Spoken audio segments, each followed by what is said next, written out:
साथियों, भारत की हमेशा से बड़ी ताकत रही है। मुश्किल समय, कितना ही कठिन समय क्यों ना आए, मुश्किल के समय हमारा देश एकजुट होकर खड़ा होता है। बीते कुछ समय से आप देख रहे हैं, दुनिया के कई देश युद्ध, अशांति और अस्थिरता से घिरे हैं। वेस्ट एशिया में जो हालत बने हुई है, उनका असर पूरी दुनिया पर है। ऊर्जा जरूरतों की, डीजल, पेट्रोल और गैस की दिक्कत पूरी दुनिया में बढ़ गई है। ऐसे संकट में भी भारत ने हालातों को नियंत्रण में बनाए रखा है। इसके पीछे देश की सफल विदेश नीति और देशवासियों की एकजुटता की सफलता की ताकत है। लेकिन भाइयों बहनों, दुर्भाग्य देखिए, हमारे देश में कुछ राजनीतिक दल वैश्विक संकट के दौर में भी राजनीतिक रोटियां सेकने के बाज नहीं आ रहे। इसी सियासी षड्यंत्र में सबसे आगे कोई है तो कांग्रेस पार्टी है। आज जब देश को एकता और एकजुटता की जरूरत है, कांग्रेस के नेता देश को बांटने में लगे हैं। आज जब देश को भरोसे की जरूरत है, कांग्रेस भय और अफवाह फैलाने में लगी है। आज जब देश को संयम की जरूरत है, कांग्रेस लोगों को उकसाने में जुटी है। राजनीतिक गिद्धों की तरह कांग्रेस इंतजार में है कि कब देश परेशानी बढ़े और उसके बहाने उनको सियासी फायदा मिले।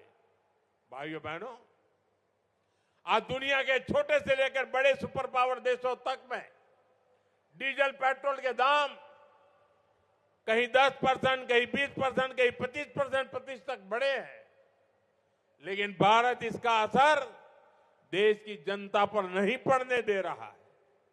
कांग्रेस को सहन नहीं हो रहा, इसलिए वो लगातार अफवाहें फैला रही है ताकि देश में डर का माहौल बने और लोग पेट्रोल पंपों और गैस एजेंसियों पर लाइन लगाकर खड़े हो, अव्यवस्था फैल जाए।